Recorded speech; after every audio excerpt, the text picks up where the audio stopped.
Assalamualaikum warahmatullahi wabarakatuh. Nama saya Fadina Siska. Hari ini saya akan menafsirkan video First, what is coronavirus? Selama hampir 1 dekade, para ilmuwan telah mencari sumber virus baru yang mematikan melalui pegunungan-pegunungan tertinggi di Tiongkok dan gua-gua kecil di Tiongkok. Mereka akhirnya menemukannya, yaitu tepatnya di Gua Sito. Virus yang dimaksud adalah virus corona yang menyebabkan sindrom pernapasan akut yang parah atau SARS pada tahun 2003. Virus corona adalah sekelompok virus yang ditutupi paku protein kecil yang terlihat seperti mahkota atau corona dalam bahasa Latin. Ada ratusan virus corona yang diketahui, 7 diantaranya telah menginfeksi manusia dan bisa menimbulkan penyakit. Virus corona SARS menyebabkan SARS, sedangkan MERS menyebabkan MERS. SARS menyebabkan penyakit COVID-19. Dari 7 virus corona pada manusia, 4 menyebabkan pilek, infeksi ringan dan sangat menular pada hidung dan tenggorokan. 2 diantaranya menginfeksi paru-paru dan menyebabkan penyakit yang jauh lebih parah. Ketujuh penyebab COVID-19 ini memiliki cirinya tersendiri. Penyakit ini menyebar dan mudah tersebar, tetapi tak berdampak parah pada paru-paru. Ketika orang yang terinfeksi batuk, tetesan yang mengandung virus akan keluar. Virus ini dapat menginfeksi orang baru ketika tetesan masuk ke hidung atau mulutnya. Virus corona menular paling baik di ruang tertutup, di mana orang-orang saling berdekatan. Cuaca dingin menjaga selubung halusnya tidak mengering, memungkinkan virus bertahan lebih lama di antara inangnya. Sedangkan paparan sinar UV dari matahari dapat merusaknya. Variasi musiman ini lebih penting bagi virus yang sudah ada. Namun, karena belum ada seseorang yang kebal terhadap virus tersebut, ia memiliki banyak inang potensial sehingga tidak memerlukan kondisi ideal untuk menyebar. Di dalam tubuh, lonjakan protein tertanam di dalam sel inang dan menyatu memungkinkan virus membajak mesin sel inang untuk mereplikasikan gennya sendiri. Virus corona menyimpan gennya pada RNA. Semua virus adalah virus RNA atau DNA. Virus RNA cenderung lebih kecil dengan lebih sedikit gen, artinya mereka menginfeksi banyak inang yang bereplikasi dengan cepat di inang tersebut. Secara umum, virus RNA tidak memiliki mekanisme proof reading, sedangkan virus DNA melakukannya. Jadi, ketika virus RNA bereplikasi, kemungkinan besar terjadi kesalahan yang disebut mutasi. Banyak dari mutasi ini tidak berguna atau bahkan berbahaya, namun ada pula yang membuat virus ini lebih cocok untuk lingkungan tertentu seperti spesies inang baru. Epidemi seringkali terjadi ketika virus berpindah dari hewan ke manusia. Hal ini berlaku untuk virus RNA yang menyebabkan epidemi Ebola, Zika, dan SARS, serta pandemi COVID-19. Begitu sampai di manusia, virusnya masih bermutasi. Biasanya tidak cukup untuk membuat virus baru, tapi cukup untuk membuat variasi atau strain dari yang asli. Virus corona memiliki beberapa perbedaan utama dari kebanyakan virus RNA lainnya. Mereka termasuk yang terbesar, artinya mereka memiliki gen yang paling banyak. Hal ini menciptakan lebih banyak peluang terjadinya mutasi berbahaya. Untuk mengatasi resiko ini, virus corona memiliki cara unik, enzim yang memeriksa kesalahan, replikasi, dan memperbaiki kesalahan. Hal ini membuat virus corona jauh lebih stabil dengan tingkat mutasi yang lebih lama dibandingkan virus RNA lainnya. Meskipun hal ini mungkin terdengar sulit, tingkat mutasi yang lambat sebenarnya merupakan tanda yang menjanjikan ketika harus terkena infeksi. Sistem kekebalan tubuh kita dapat mengenali kuman dan hancurnya mereka lebih cepat jika mereka menginfeksi lagi, jadi mereka tidak membuat kita sakit.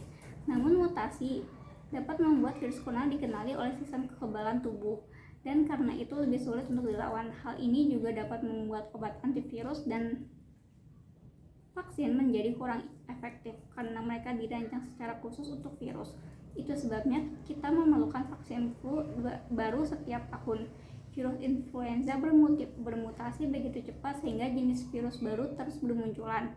Artinya, tingkat mutasi virus corona lebih lambat dari sistem kekebalan tubuh. Obat-obatan dan vaksin mungkin dapat mengenalinya lebih lama setelah terinfeksi dan karenanya melindungi kita dengan lebih baik.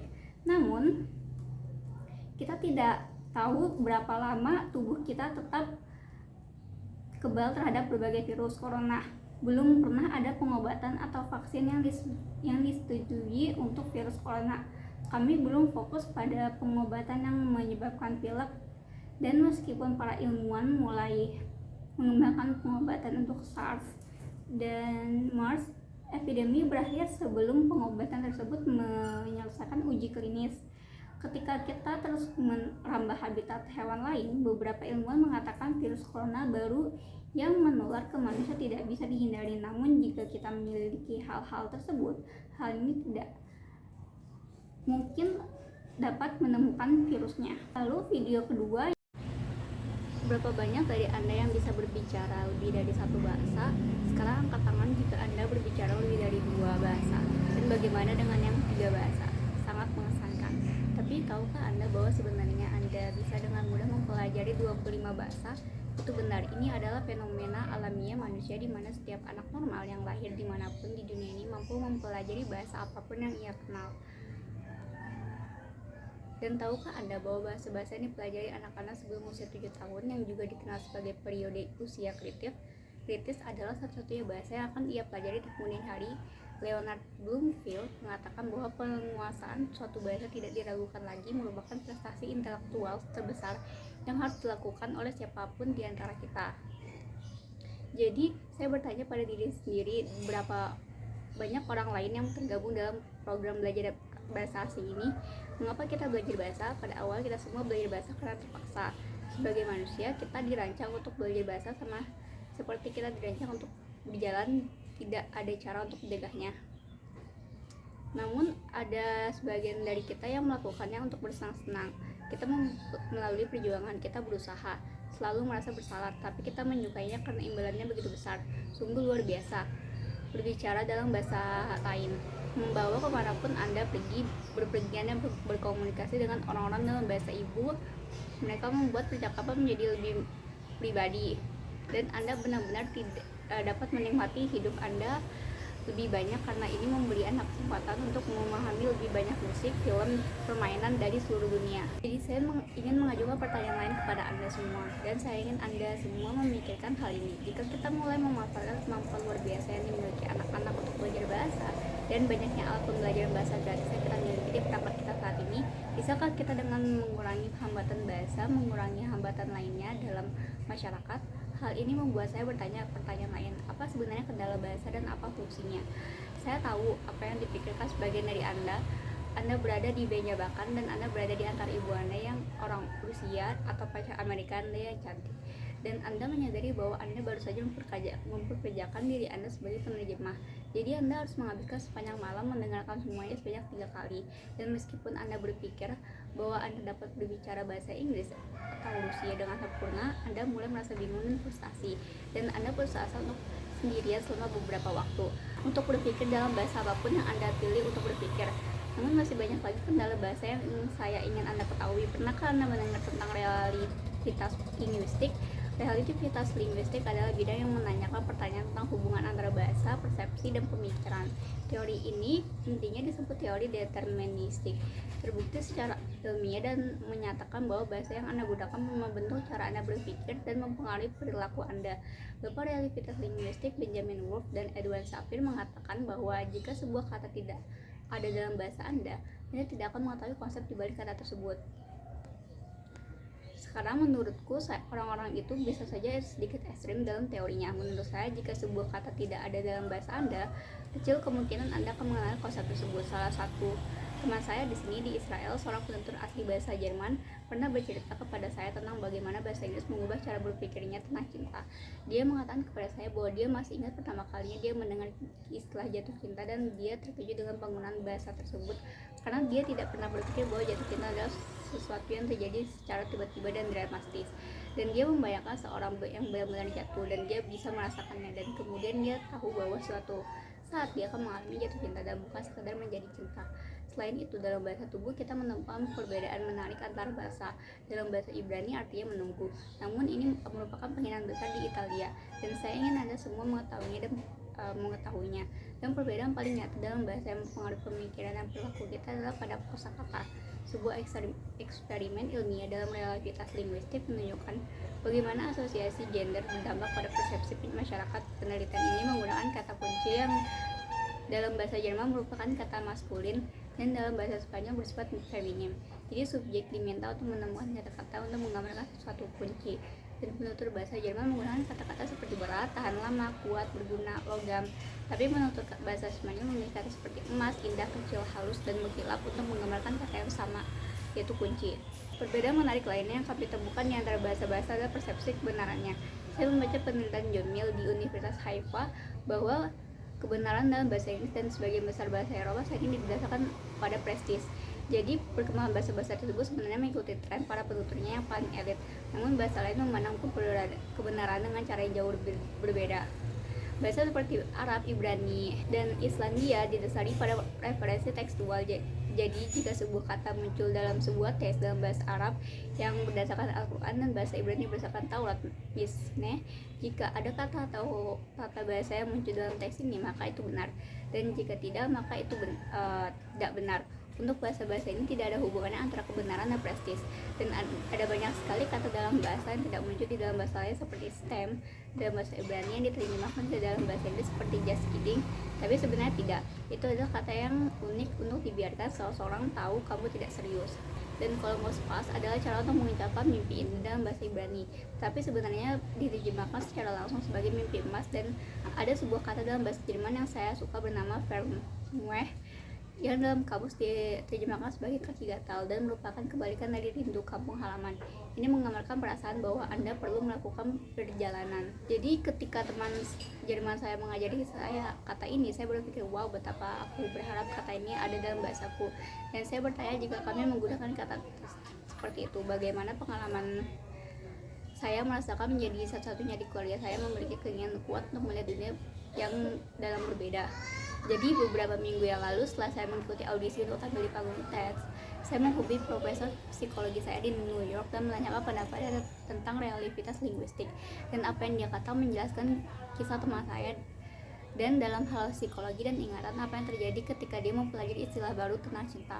Beliau mengatakan membantu mewarnai kehidupan kita adalah keluasan bahasa kita, bukan pengalaman kita yang luas. Artinya dalam ingatan label bahasa yang kita berikan pada peristiwa dan pengalaman memang terbentuk. Batasi cara kita mengingatnya. Misalnya jika satu-satunya kata emosi positif yang kita tahu adalah bahagia, semua kenangan positif diberi label sebagai kenangan bahagia.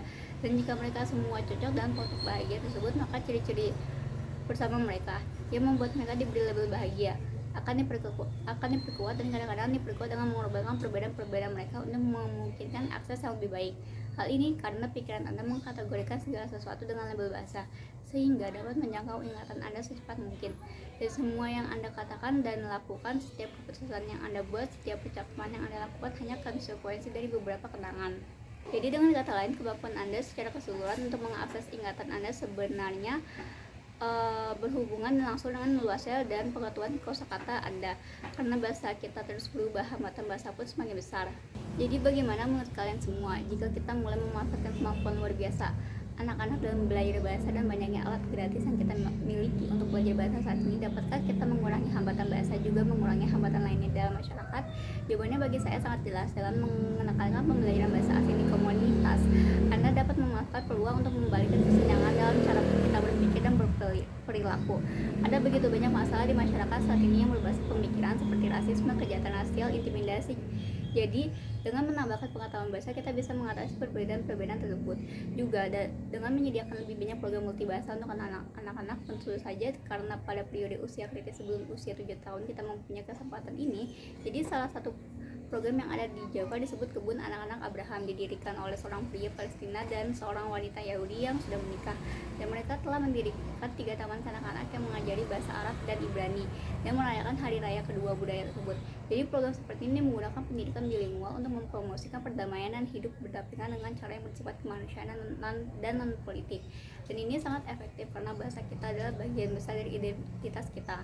Terakhir, dari orang tua Yahudi yang sudah mengalami reformasi memberi saya paparan awal terhadap bahasa Ibrani, dan jika bukan karena paparan di ini tersebut, saya yakin saya tidak akan berada di sini di Israel mempelajari linguistik atau memberikan ceramah ini kepada Anda tentang kekuatan untuk dapat mengidentifikasi dengan lebih dari satu bahasa. Sekarang saya ingin meninggalkan Anda dengan kutipan dari Helen Keller yang merupakan seorang penulis Amerika, seorang aktivis politik, dan orang tunanetra ungu pertama yang menerima gelar Bachelor of Arts.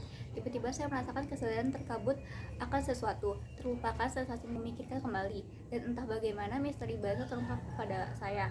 Segala sesuatu punya nama dan setiap nama melahirkan pemikiran baru.